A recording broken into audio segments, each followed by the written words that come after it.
இன்றைக்கி நம்ம கல்லாமணி மாங்காயில் மாங்காய் குழம்பு செய்யலாம். கொஞ்சம் இனிப்பான மாங்காய் இருந்தால் குழம்பு நல்லா டேஸ்டியாக இருக்கும். பெரிய துண்டாக கட் பண்ணிக்கோங்க.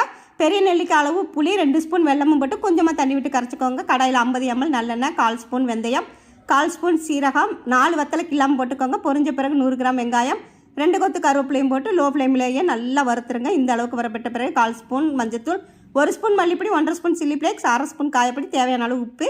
லோ ஃப்ளேம்லேயே நல்லா வறுபட்ட பிறகு 1 நிமிடத்துக்கு வறுபட்ட பிறகு இப்போ மாங்காய் போட்டுருங்க. திரும்பவும் 2 நிமிடத்துக்கு லோ ஃப்ளேம்லேயே நல்லா வறுத்துக்கணும். நல்லா வறுத்து பிறகு இப்போ புளி தண்ணி கொஞ்சமாக தண்ணி ஊற்றி நல்லா கலந்து விட்டுருங்க. இப்போ ஒரு மூடி போட்டு 5 நிமிடங்கள் கொதிக்க வச்சுக்கலாம். 5 நிமிடங்கள் கழித்து பாருங்கள், நமக்கு நல்ல எண்ணெய் பிரிஞ்சு வந்திருக்கு. மாங்காவும் நல்லா வெந்திருக்கான்னு செக் பண்ணிக்கோங்க. மாங்காவும் நல்லாவே வெந்திருக்கு பாருங்கள். நமக்கு மணக்க மாங்காய் குழம்பு ரெடி ஆகிடுச்சு. மல்லியில் போட்டு இறக்கிடுங்க. உங்களுக்கு கொஞ்சம் கெட்டியாக வேணும்னா கூடுதலாக 2 நிமிடம் வச்சு இறக்கிக்கோங்க. எனக்கு சாதத்தில் ஊற்றி பிசைஞ்சு சாப்பிட்றதுனால இந்த அளவுக்கு வச்சுருக்கிறேன். தேங்க்யூ.